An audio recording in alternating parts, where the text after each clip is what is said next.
Dios creó el cielo y la tierra en 6 días. Al 7º día, el hombre creó Holanda.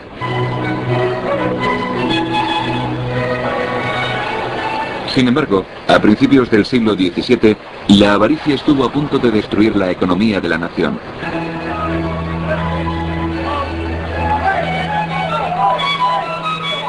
En la actualidad, es un país próspero.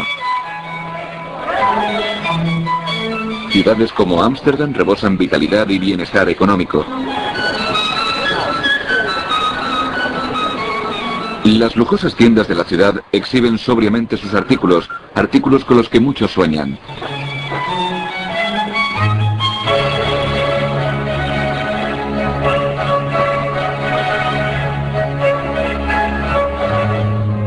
Ámsterdam es desde hace tiempo uno de los principales centros de diamantes del mundo. Su pericia en la evaluación, corte y engastamiento de estas piedras preciosas no tiene rival hoy en día.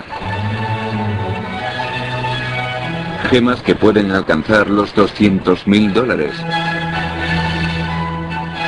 220.000, el $250.000, $270.000. Precios asombrosos. Pero hubo un tiempo en el que su valor rivalizaba con un artículo modesto, los bulbos de tulipanes.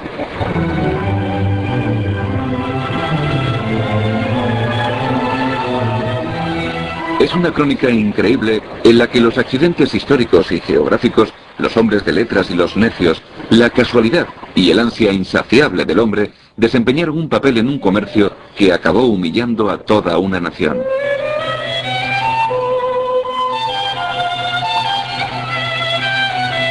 La tulipomanía.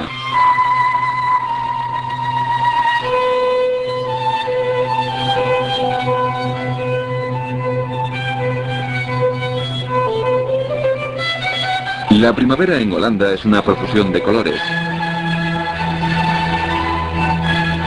Pero pocos holandeses conocen la historia de destrucción y caos que provocaron unas flores tan inocentes como hermosas.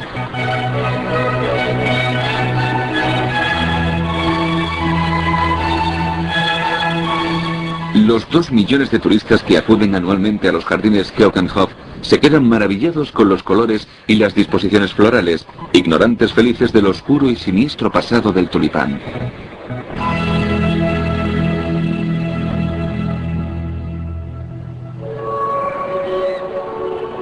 Nuestra historia empieza aquí, en El Escorial, en España. El monasterio y la residencia real de Felipe II, el rey que anexionó los Países Bajos a sus dominios. El catolicismo era una piedra angular en el imperio de Felipe II en unos tiempos en los que la mayoría del norte de Europa, los Países Bajos incluidos, empezaban a abrazar las nuevas creencias protestantes. El rey dedicó su vida a tratar de recuperarlos para la fe católica. La temida Inquisición introdujo una era de cruel represión.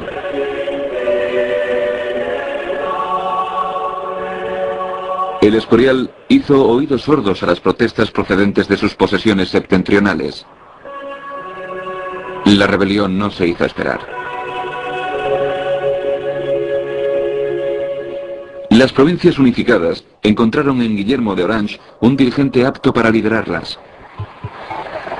Se sucedieron décadas de guerras en las que los holandeses hubieron de medir su pericia marítima contra la de los españoles, en un intento por repetir la derrota que Inglaterra había infligido a la Armada Invencible.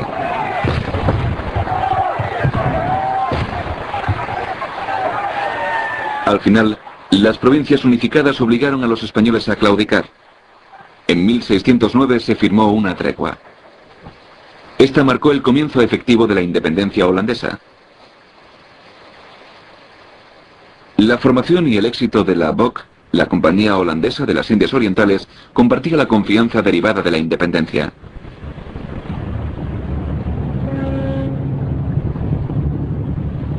La era de los descubrimientos también hacía peligrar el viejo orden. Los puertos mediterráneos de Venecia y Génova estaban en decadencia. Antwerp y Ámsterdam prosperaban.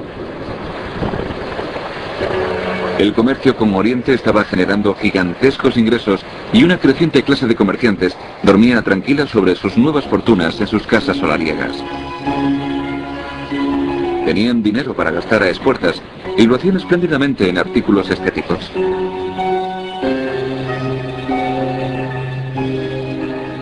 Resulta difícil creer que la inmensa mayoría de ellos fueran protestantes y calvinistas practicantes. Pero nadie había escalado realmente todos los peldaños de la sociedad holandesa hasta que pudiera impresionar a sus invitados con un deslumbrante despliegue de joyas en el jardín. Cuando trajeron los bulbos de Holanda, todo el mundo quedó encantado. Oh, yo también quiero. Muchos de estos ricos comerciantes, que lo tenían todo en esa época y estaban podridos de dinero, también quisieron poseer bulbos de tulipanes. En la actualidad, los antiguos mercados holandeses son lugares públicos abiertos. En el siglo XVII eran los centros de la actividad económica. Allí se compraban y vendían todo tipo de productos y gradualmente los tulipanes empezaron a hacer su aparición en el mercado. Al principio, el nuevo comercio era privilegio de los ricos, regentes, burgueses y comerciantes. Hombres familiarizados con la banca, las obligaciones y las inversiones. Uno de sus legados, el Beurs de Ámsterdam, el primer mercado de valores del mundo, todavía sigue funcionando. Pero al principio no existía ningún control sobre la compraventa de bulbos de tulipanes. Era un completo caos. Se han conservado algunas actas de ventas que predicen las terribles experiencias del futuro. En un país donde los ingresos medios de una familia eran de unos 250 florines anuales, los tulipanes alcanzaban precios desorbitados.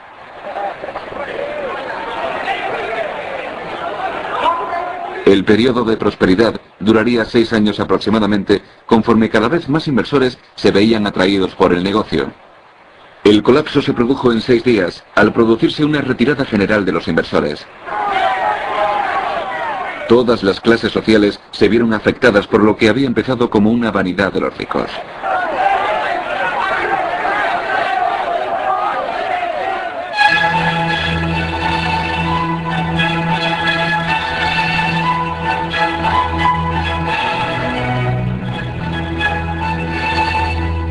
El siglo XVII fue una era de exuberancia, curiosidad y grandes proyectos.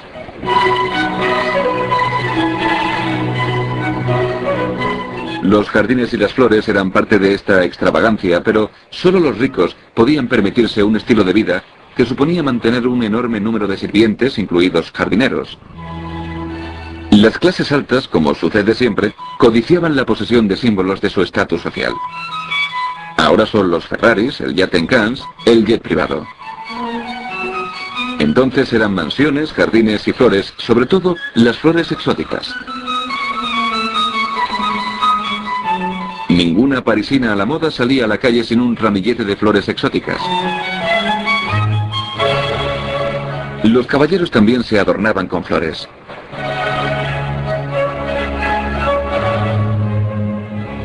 Las damas las lucían en sus escotes y estaban mejor vistas que incluso las joyas. Los franceses se gastaban sumas ridículas en la adquisición de las flores. Una fábrica de cerveza muy próspera, estimada en 30.000 francos, fue cambiada por un bulbo y en 1608 un molinero vendió su molino por un bulbo de la variedad Merbrew. Era demencial. Y sin embargo, un siglo antes, nadie en Europa había oído hablar de los tulipanes.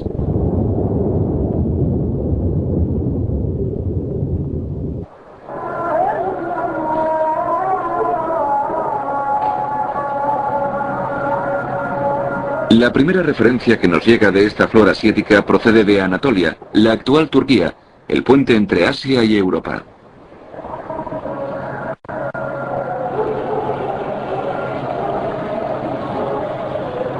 Aquí, la flor tiene connotaciones religiosas. Su nombre turco, Lale, contiene las mismas letras en árabe que el nombre tiene connotaciones religiosas. Su nombre turco, Lale, contiene las mismas letras en árabe que el nombre de Alá.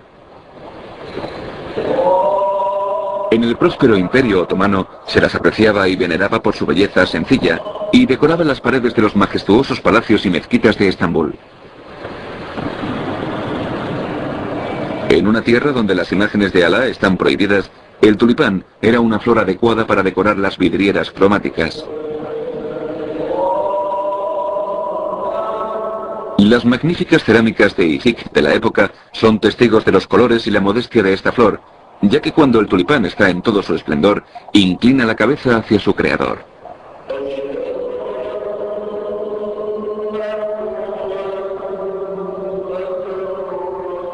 La magia de la flor embrujó a los dirigentes del reino y el gran sultán Mohamed II lucía una capa con preciosos bordados de tulipanes.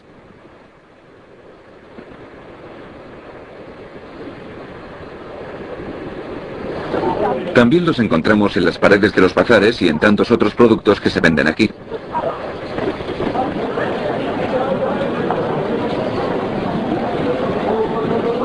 La referencia más antigua de la presencia de esta flor en Turquía es de hace 1000 años. Era una flor silvestre que crecía en las montañas y había emigrado a través de las antiguas rutas del comercio con el misterioso Oriente. Pero, ¿cómo llegó a Europa para sembrar semejante caos? La historia comienza con un emperador austríaco y un embajador suyo, un flamenco llamado de Busbecq. De Busbecq fue enviado a Constantinopla y desde allí escribió una de sus cartas, creo que en 1554, que decía: en primavera, en los jardines de los nobles de aquí, salen unas flores rojas maravillosas. De Busbecq regresó a Austria con unos bulbos de esta extraña planta. La llamó Dulban, de ahí el nombre de tulipán. Pero se equivocaba. El dulban es un tipo de turbante que se pone la gente de allí para protegerse del sol. Y de hecho la planta se llamaba Lale. Y en Turquía y Persia es así como se sigue llamando al tulipán rojo. En Europa, el tulipán se dio a conocer en unas revistas científicas llamadas herbarios. Son obras que no destacan los valores estéticos, sino los usos prácticos de la flor. Los médicos descubrieron que el tulipán podía emplearse para cuajar la leche y, por ende, en la producción del queso. Algunos científicos se percataron del valor del estudio exhaustivo de las plantas. Uno de ellos era el genial Carolus Clusius. Clusius viajó profusamente por Europa, aprendió por lo menos 7 lenguas y escribió copiosamente sobre la vida de las plantas y las especies raras que había descubierto. Trasplantó y cultivó con sumo cuidado varias especies en su jardín. Ahora parte de la Universidad de Leiden.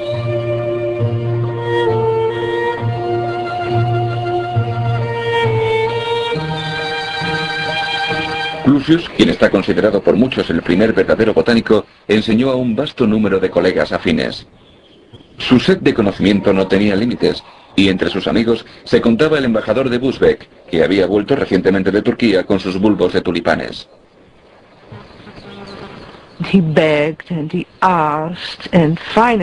Le rogó y rogó, y al final consiguió algunos de estos preciados bulbos. Creemos que Clusius había visto un dibujito de un tulipán en un libro de 1561 de Conrad Gessner. Es una ilustración preciosa, pero nada más sucedió hasta que Clusius no vino a Holanda en el otoño de 1593 y creó estos jardines donde estamos ahora y plantó los tulipanes. Así fue como el tulipán fue introducido en Holanda. Clusius no tardó en darse cuenta de que en Holanda los tulipanes se criaban y propagaban con facilidad. Consiguió innumerables híbridos nuevos y se llevó su enorme colección al Hortus Botanicus de Leiden.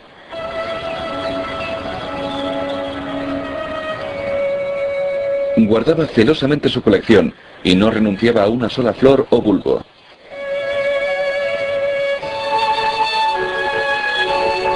Pero una noche alguien desenterró su colección y la robó. Holanda salió ganando con su pérdida. Una primavera del siglo XXI. Holanda resplandece con los tulipanes. Pero estas hectáreas radiantes le deben muchísimo a Carolus Clusius y al robo de esa noche.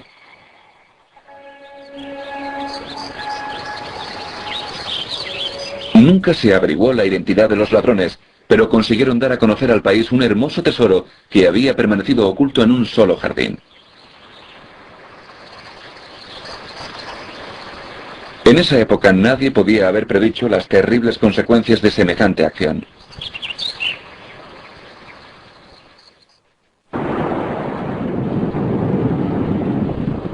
En la época de su vieja contienda con el mar, los Países Bajos gozaban de la protección parcial que le deparaba su litoral de dunas.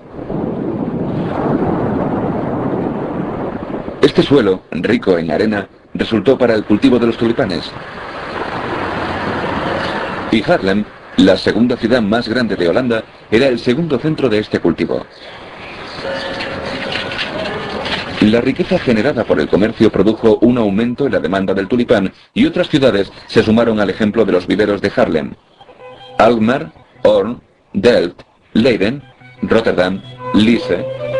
Todo el mundo, por el norte, sur, este y oeste, se sumaba a la empresa. Además, el tulipán encerraba un misterio.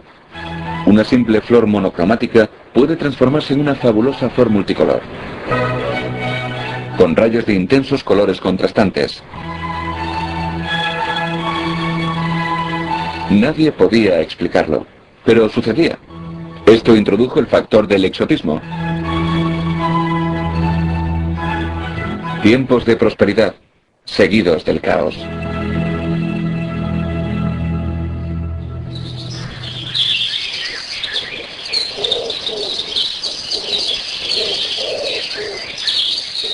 Para las Provincias Unidas, 1630 comenzó con una etapa de esplendor económico. El tulipán se había convertido en un cultivo básico. El dinero fácil se olía en el aire.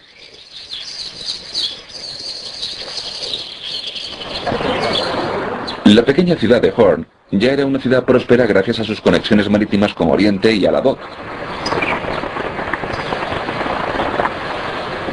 En el verano de 1633, la excitación era evidente como demuestra el relieve en piedra de esta casa.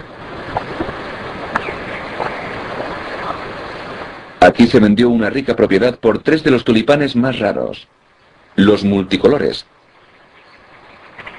Generalísimo, Almirante de Mans, eran los nombres que recibían los tulipanes que alcanzaban los precios más ridículos. Su valor se multiplicaba por 10, 15, 20...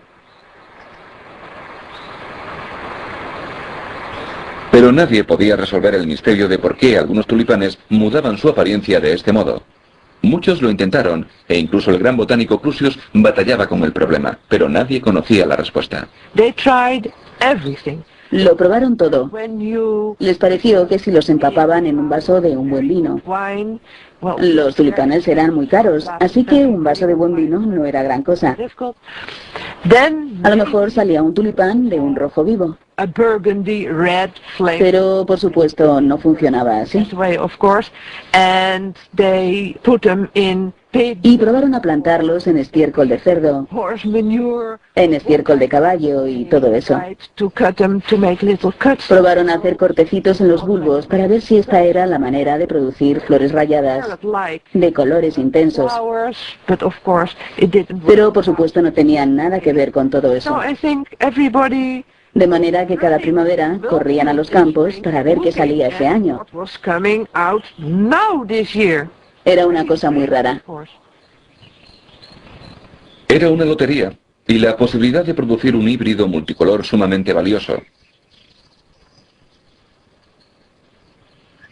Los cultivadores llegaban a extremos insospechados en su búsqueda y protección del bulbo perfecto. Algunos dormían con sus bulbos. Otros inventaron sistemas de alarma conectados a los timbres de sus dormitorios.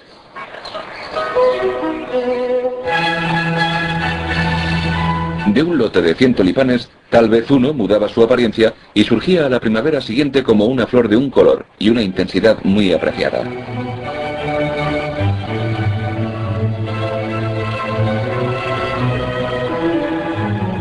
Las flores enrayadas, las formas complejas, eran entonces una rareza que disparaba los precios.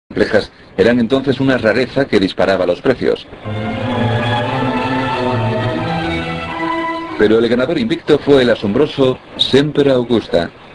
En 1624 existían una docena de ejemplares.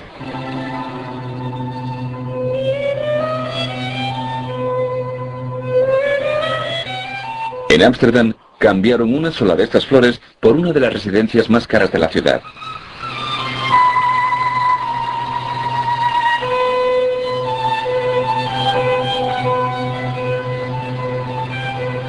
Era un disparate financiero. La residencia de un rico por un solo tulipán.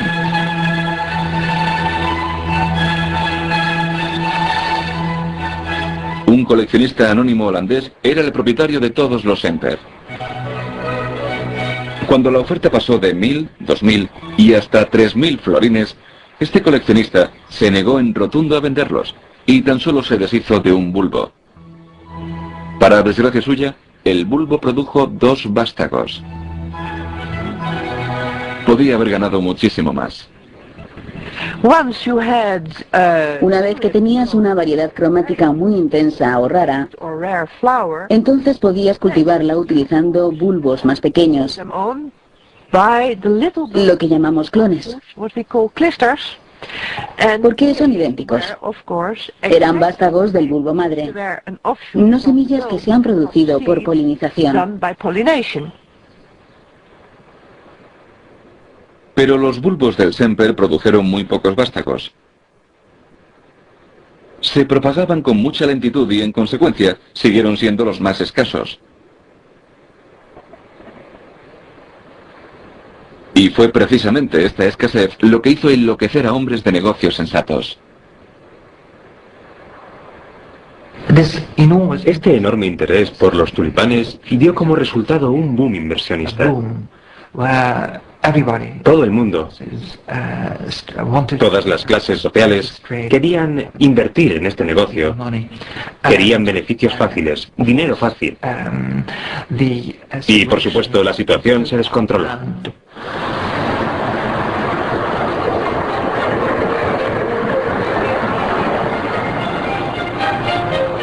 Ámsterdam sigue estando considerada como un lugar de diversión, una ciudad donde la mayoría de las normas se relajan.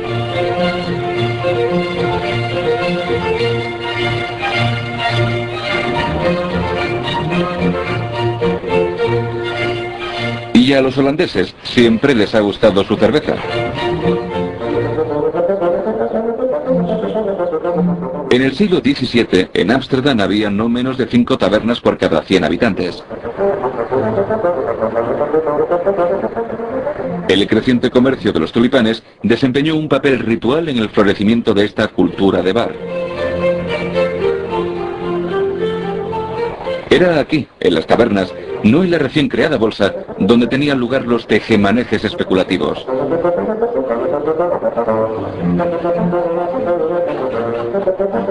Aquí la compraventa no estaba regulada y sucedía en medio de una atmósfera de alcohol y humo. Pero la entrada en el círculo de comerciantes estaba estrictamente controlada. Era una auténtica hermandad del siglo XVII.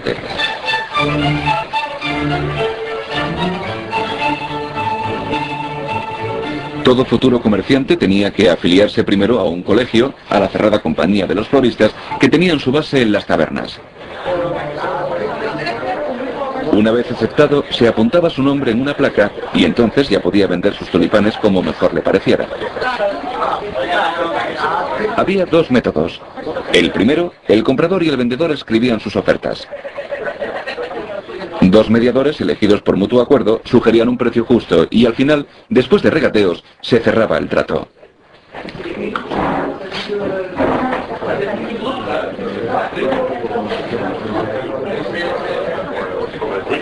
El segundo método era por subasta. Pero fuera cual fuera el método, el comprador debía siempre pagar la cerveza, la comida y el tabaco. Pero la compraventa del tulipán también estaba entrando en una fase nueva, incluso más peligrosa. Ya no era una actividad de temporada. se estaba convirtiendo en un negocio de todo el año. El cultivo del tulipán es una actividad que lleva tiempo. La floración desde la semilla tarda 7 años. Es un periodo demasiado largo para que unos comerciantes con prisa se enriquezcan. Una inversión a tan largo plazo conllevaba demasiados riesgos y no cuadraba con la atmósfera desenfrenada de las tabernas a medida que los precios subían y subían.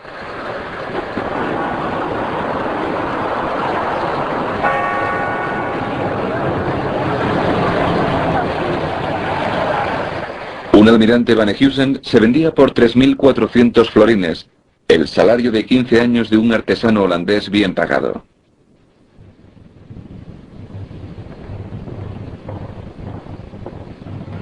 Entonces se dieron cuenta de que los vástagos o clones del bulbo madre también se podían vender con suficientes garantías de consistencia de apariencia y calidad en las flores.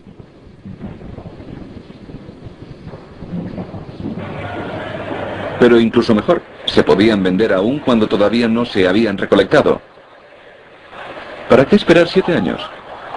Acaban de nacer los futuros del mercado de bulbos. Pero como muy bien saben los inversores del Barings Bank, los futuros de mercado son los valores más peligrosos de todos.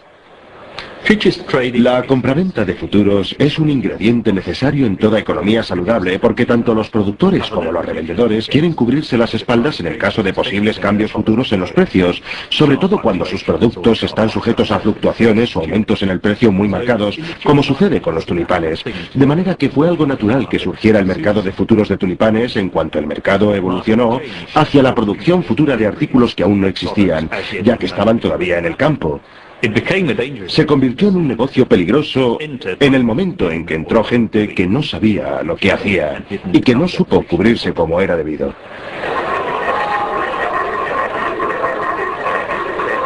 Para el no iniciado es una especie de juego de azar. Por ejemplo, un especulador puede invertir todos sus ahorros y dar un depósito del 50% por un bulbo. Si en una fase alcista el precio se había doblado, entonces el inversor podía pagar el resto de la deuda, recuperar su inversión inicial y hacer un beneficio limpio del 100%.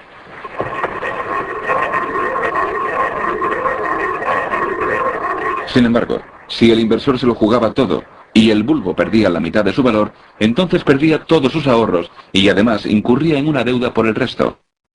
Una suma que jamás podría pagar.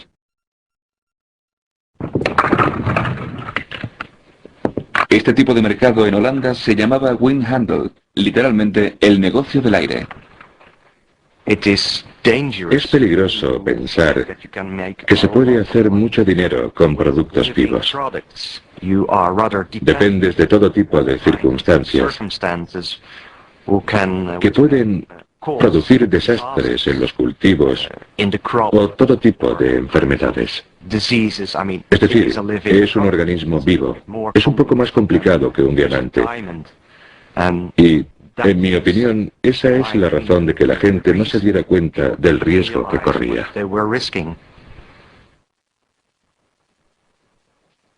En un intento por contrarrestar la especulación se introdujo un método de pesaje de los bulbos. La medida se llamó Azen y pretendía que los bulbos maduros, listos para producir vástagos, tuvieran un precio justo en el mercado. Se puede comparar a la venta de diamantes. Los diamantes se venden por quilates y cuando es menos de un quilate se venden por puntos. De manera que un buen diamante de un quilate tiene un precio fijo y uno que tiene solamente 75 puntos es menos caro. De igual manera, un buen bulbo que tuviera los Azen que fuera, porque esa es la palabra que usaban para el peso, era más caro que uno que tuviera menos Azen. Vender por Azen era un comercio más justo, pero el plan fracasó y solo sirvió para empeorar las cosas. Un bulbo de la variedad Virrey de 81 Azen de un comerciante de vinos había alcanzado los 410 Azen en el momento de la venta. Era un beneficio del 500%. ¿Quién podía resistirse a semejante especulación? Fue una fiebre que afectó a todas las clases sociales que invertían con la esperanza de aumentar el dinero y la riqueza. Los comerciantes, por supuesto, los más ricos, empezaron primero, y les siguieron las clases medias e incluso los artesanos. Cuando vieron que se podía hacer tanto dinero de una manera tan fácil, no dudaron en hipotecar sus casas, vender sus hogares y todo tipo de propiedades, sus telares o sus instrumentos de trabajo, para invertir en este nuevo negocio tan lucrativo y hacerse ricos y poder vivir un poco más a lo grande.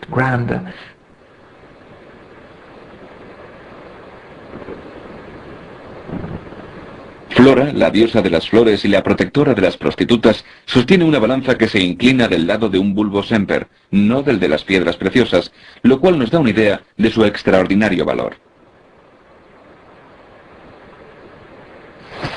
Se cuenta que un desgraciado e inocente marinero volvió a casa con las buenas noticias para su patrón de que su mercancía había llegado sana y salva desde Oriente. El comerciante, agradecido, le premió con un pescado para el desayuno. Antes de volver a su barco, el marinero vio una cebolla y le pareció que iría muy bien con el pescado. Cuando el comerciante llegó al muelle, el marinero engullía lo que quedaba de su desayuno de cebollas. Acababa de comerse un bulbo de Semper tan valioso que con él se hubiera podido adquirir el barco y alimentar a su tripulación durante todo un año. Este negocio disparatado de los tulipanes coincidió con la expansión de la nueva fe calvinista por los Países Bajos. El calvinismo no aprobaba que la gente pidiera enormes intereses o que hiciera enormes beneficios, ni la usura. Y los predicadores, por supuesto, trataron de detener esto y hacer ver a la gente lo que estaba haciendo. Desde el púlpito y con la Biblia en la mano, pedían más templanza y moderación. Los holandeses habían abrazado una nueva fe, pero eran reacios a prestar atención a su mensaje.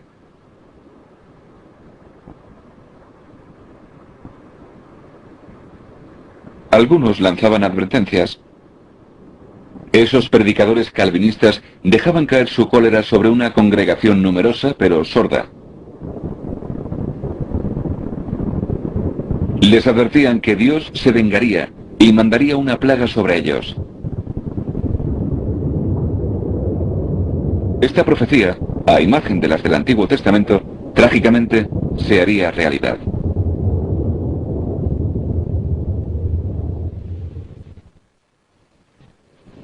Los comerciantes de tulipanes y la religión estaban en guerra. La terrible profecía de los predicadores vino por cortesía de estas criaturas. Eran portadoras de las pulgas que contagiaban a los humanos el temido bacilo Yersinia pestis, el causante de la peste bubónica.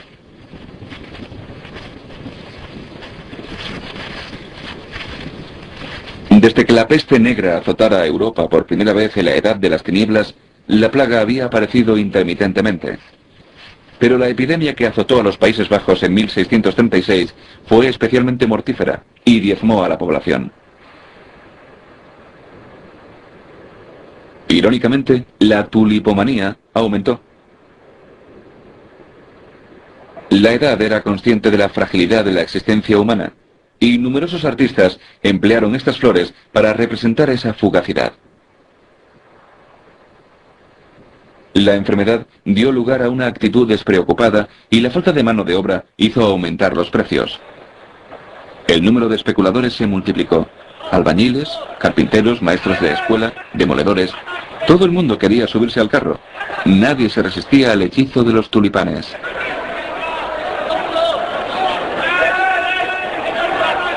La fiebre de los mercados alcistas puede ser aterradora y sus consecuencias profundas. Pero en Holanda, el mercado todavía no había alcanzado su punto máximo. En la actualidad, las floristerías y los centros de horticultura son comunes en toda Europa, como lo es la publicidad. La publicidad añadiría ahora leña al fuego de la fiebre de los tulipanes. Los cultivadores se percataron rápidamente de que cuanta más gente conociera sus productos, más subirían los precios. Así nació el catálogo floral, y la primera copia vino de mano de Emanuel Suits. También era comerciante, así que se trataba de un catálogo de ventas de verdad, y lo publicó en Frankfurt, y mostraba el aspecto de los tulipanes. No son unas ilustraciones muy buenas, pero eran útiles. Le sirvió para exportar tulipanes a todo el mundo. Pero lo que aquí nos interesa es el hecho de que es el primer catálogo floral de ventas que se publicó en el mundo. 2 años después, un pintor holandés, Crispin van de Pas, publicó un libro similar con el título de Hortus Floridus. En él se daba una descripción concisa de cada tulipán, en latín, la lengua culta de la época.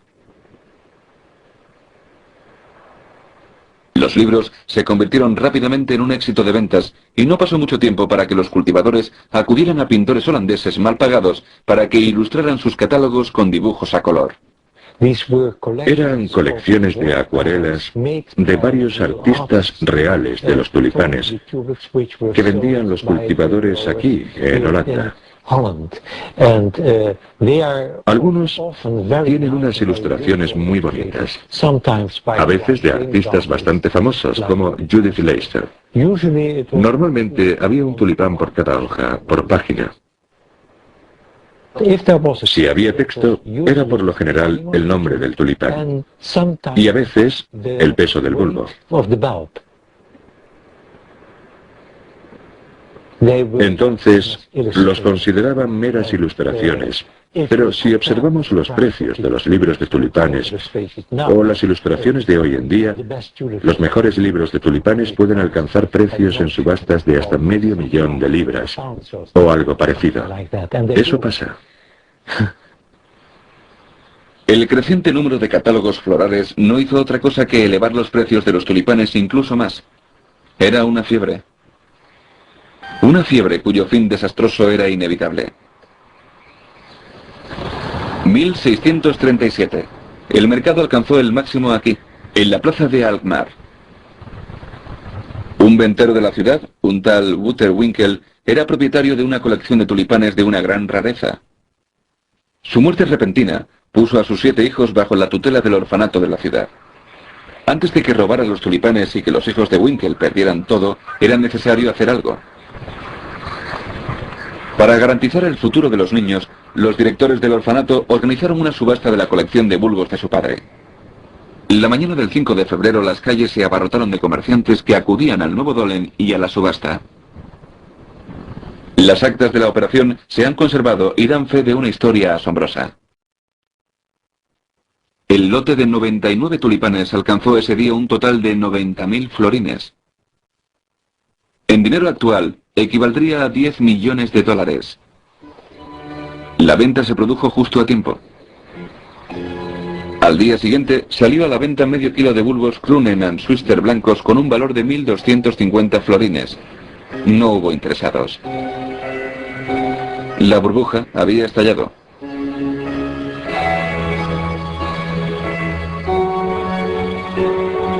El futuro financiero de los 7 huérfanos de Winkel estaba asegurado. Pero los holandeses se enfrentaban ahora a un desastre de proporciones titánicas. 6 años había tardado la tulipomanía en alcanzar su punto máximo.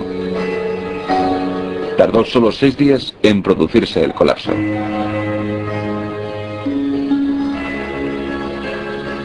De pronto, la gente empezó a darse cuenta de que estos precios tan altos no guardaban ninguna relación directa con el producto que esperaban comprar y revender al final del proceso. Todo el mundo quería abandonar ahora. Los floristas, los cultivadores, los comerciantes se enfrentaban a una ruina inmediata. Empiezan a llegar noticias de Francia de que los precios están bajando allí y se dan cuenta de que no podrán mantener los precios como hasta entonces.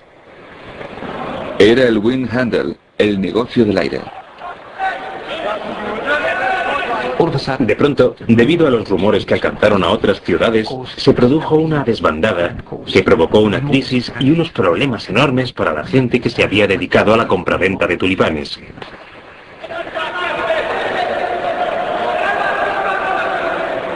Hubo gente que lo perdió todo. No podían mantener a sus hijos. Tuvieron que vender sus casas. Un sector completo de la sociedad se había arruinado.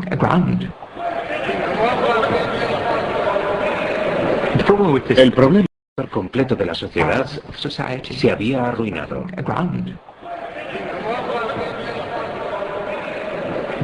El problema con este tipo de futuros de mercado es que carecía de garantías que pudieran salvaguardar un funcionamiento óptimo. La gente entraba en el mercado sin que nadie comprobara su liquidez o sus intenciones. Y por eso se desbarató tan espectacularmente.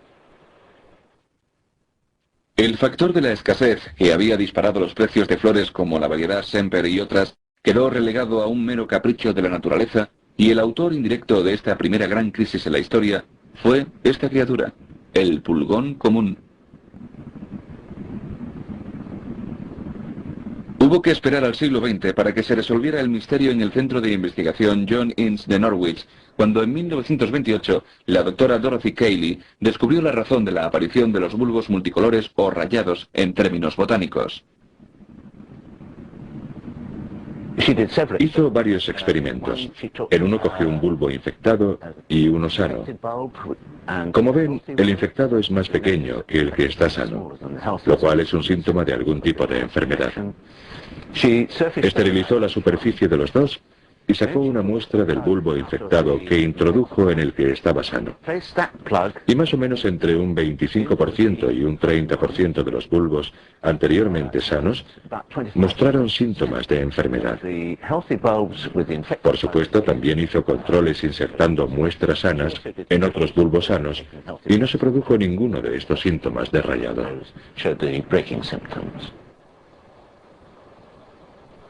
En 1630 se habría pagado una fortuna por saber que los tulipanes multicolores eran el resultado de una enfermedad de los bulbos y el agente transmisor, el pulgón.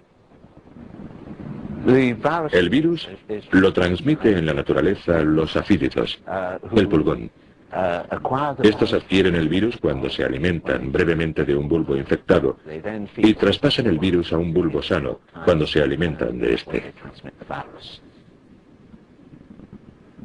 Los botánicos de esa época no podían saber que los holandeses, con sus jardines protegidos de las brisas costeras, estaban proporcionando un caldo de cultivo ideal para el pulgón.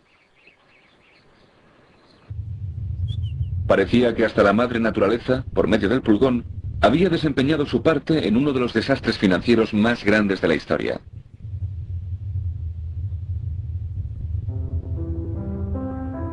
Era un negocio enfermizo basado en una flor enferma.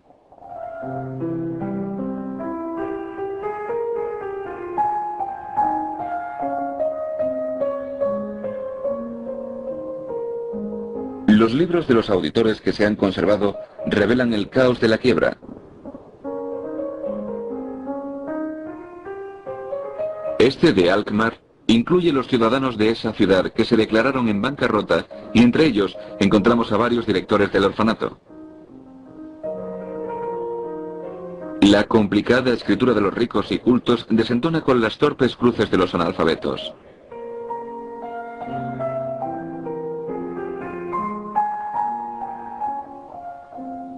La avaricia no hace distinción de clases.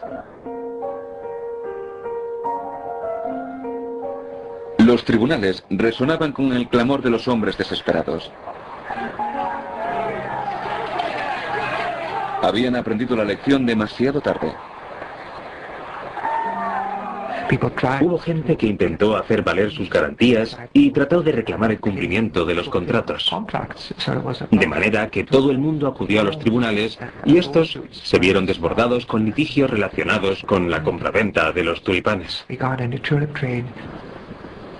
La situación se descontroló de tal modo que hubo que apelar al Parlamento Provincial de La Haya para que interviniera. A su vez, el Parlamento no logró hallar una respuesta a un problema de semejante magnitud y derivó el asunto otra vez a las ciudades donde en algunos casos se encontraron respuestas a corto plazo. Se declararon obsoletas todas las operaciones y contratos que se hubieran cerrado en un momento determinado. Y la gente que perdió realmente lo perdió todo.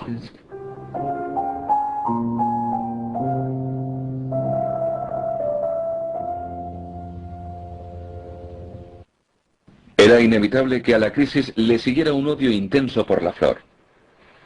Los dibujantes hicieron su agosto. Se satirizó sin piedad a los floristas, los comerciantes y a los necios compradores.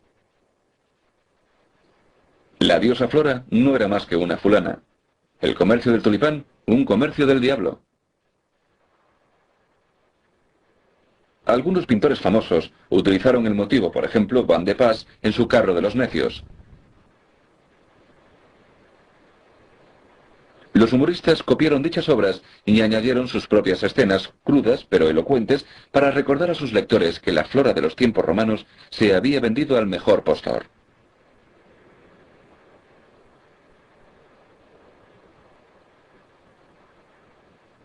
La alegoría era obvia pero significativa, y la fiebre de los tulipanes permaneció en la memoria de la nación durante un siglo o más como una cicatriz abierta. La vana esperanza siempre alza el vuelo.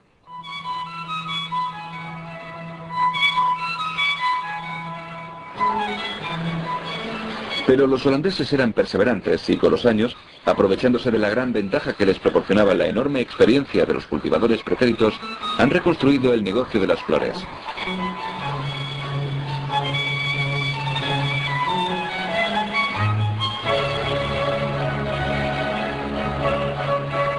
En la actualidad, controlan el 70% del mercado mundial de bulbos.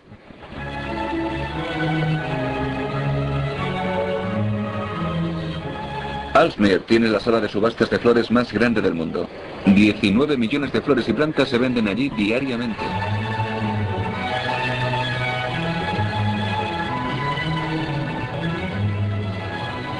Las grandes floristerías, ya estén en Tokio o en Nueva York, conocen inmediatamente los precios de mercado más actualizados.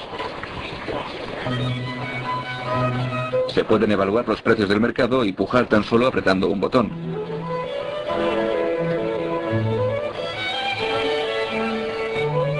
Unos 3.000 cultivadores controlan la industria de los bulbos y la primavera de hoy borra todas las cicatrices que dejó la tulipomanía, o casi todas. La fiebre de la compraventa de tulipanes tenía que ver con la naturaleza humana, y está en la naturaleza humana querer hacer beneficios y esperar hacer beneficios. Y eso no ha cambiado en la actualidad. Por ejemplo, hoy en la bolsa se asumen riesgos con el carbón y la gente sigue comprando opciones. Por lo que a mí respecta, todo sigue igual. Por desgracia, la mayoría de estas flamantes joyas del pasado ya se han marchitado y perdido. Entre ellas, el tristemente célebre Semper Augusta. Pero quedan algunas para recordarnos aquellos tiempos traumáticos. La única lección que aprendemos de la historia es que la historia nunca nos enseña nada. Los Países Bajos volverían a sufrir otra crisis un siglo más tarde, esta vez con la fiebre de los jacintos. A lo largo de los siglos, los cultivadores han intentado, hasta ahora sin éxito, producir una flor en particular. Un sueño que, si se hiciera realidad, alcanzaría una fortuna. Nos referimos, por supuesto, al tulipán negro, un color muy apropiado, considerando el increíble caos que esta inocente flor es capaz de provocar.